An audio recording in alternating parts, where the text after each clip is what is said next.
I'd like to apologize to you all because I really haven't been pumping out the tabletop videos as much as I normally used to. How dare you! But I've been extremely, extrema busy. Anyway, I've got a couple of knife videos I'm going to show you back to back. The one coming up after this one is going to be on this guy here. And in this video, I'm going to show you the Misericordia. I can't stand intros. Okay, so the funny thing is I hate intros, but I've done a lot of weird ones. Welcome back to the channel, and yeah, I haven't been on the tabletop for a long time. Busy doing all kinds of other things. I've got some special videos coming for you down the road, but it just takes a little bit of time. So in this video, I'm going to show you this knife here, graciously lent to me to show to you.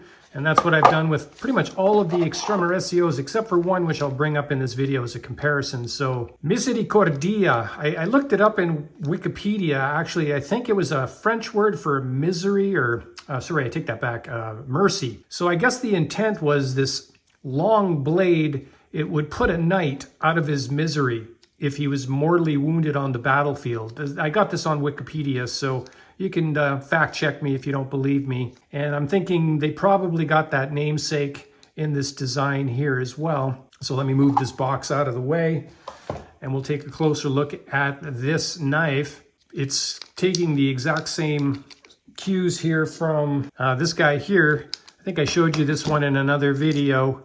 I'm going to leave him out here as well. Same sheath. We'll bring him back in a second.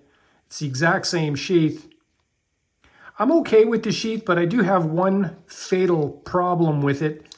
If you're a long-time viewer of this channel, I like to point out some of the fatal flaws from time to time. There is one on these sheaths as well. All right, so let's take a quick look at this knife. Again, it's very similar to this guy here.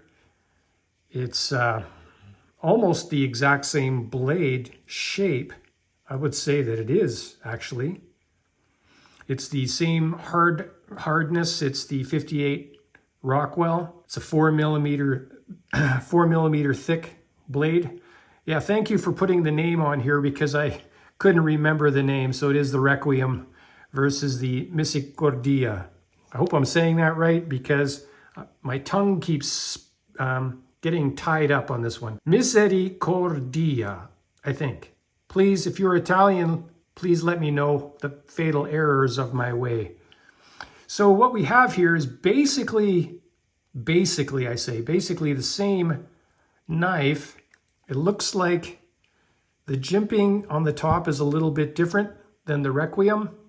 We only got 2 here versus the 4. And like I said, this is 4 millimeters on the blade stock. It's possible it might be a little bit thicker than the Requiem. And of course, you've got this handle here with looks like a glass breaker. I'm not really, I guess you could use it as a striker, but I like it. It's very nice. Using it in this grip, I've got a medium-sized glove or a medium-sized hand.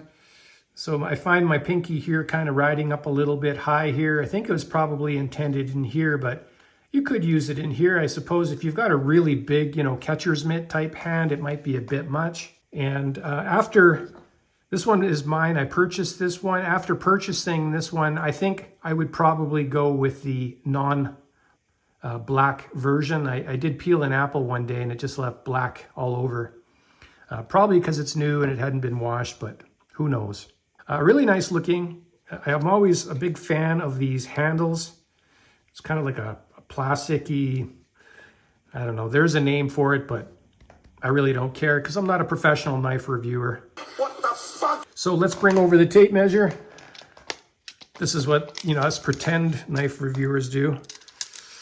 All right, so we got 4.5 inches on the blade and about 111 millimeters.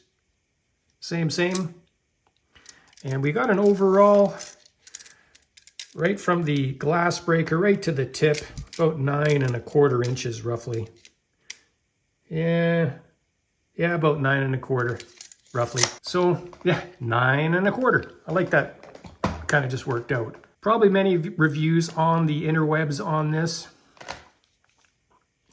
I like it. I mean, it's pretty cool. It's definitely got an intended use is my guess. I mean, could you use it for other things? Probably, and make a good letter opener. Might be good at food prep too, but it's hard to say until you try it. Now, I did talk about the sheath problem at the beginning. Everything about it is okay. I'm not really crazy about the way these things work. I'm not going to take these ones off because this one is not my knife, but I've tried so many different ways to carry this. And how I ended up carrying it, see, this one's got the same fatal flaw, which I'm coming to, is I ended up putting a ball bead and I just kind of carry it as a neck knife from time to time, which is okay, but I don't know. I was hoping to find another way to carry it, but I haven't figured it out yet. Here's the fatal flaw. I mean, there's the lever. You push down the lever and out comes the knife, right? That's not the fatal flaw. Here's the fatal flaw. If you put this knife in slightly on an angle, in any direction, it gets hung up. It doesn't move. It's stuck. And then to get it in position, you kind of have to rotate it, right? See where I'm going here? Like if it's off on an angle a little bit, it's not going in. You have to make sure that it's perfectly vertical. And even then, on this particular knife, there's some rubbing going on. And the rubbing is taking away the sticky edge, unfortunately. I've had this problem on a few knives that I own, and this one was no exception.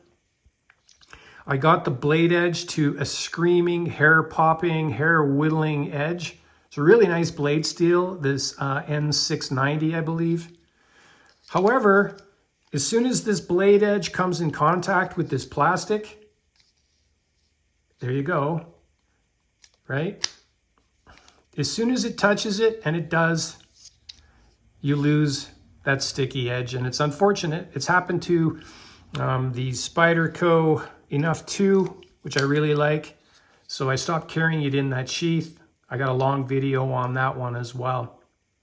So these ones are really nice. However, I have not figured out the remedy here, and I don't think I'm going to even bother trying, to be honest. I've got too many other things to deal with these days, and I probably won't be putting too much time and effort in the Requiem blade edge problem. And it's the exact same problem on the Misericordia. So yeah, if you don't have it perfectly lined up, and even if it is perfectly lined up, there is some friction going on here. So unfortunate, I think, because having a nice sticky edge all the time is something that I like. Outside of that, it's a very good looking knife. And by all means, go on that Wikipedia page and look up the name here. And it's actually a pretty good read. If you were a knight in a previous life and you were mortally wounded on the battlefield, it's very likely that this video is bringing back some bad memories. Until then, I'm going to show you the other extrema ratio that I've got in the follow-up video to this one.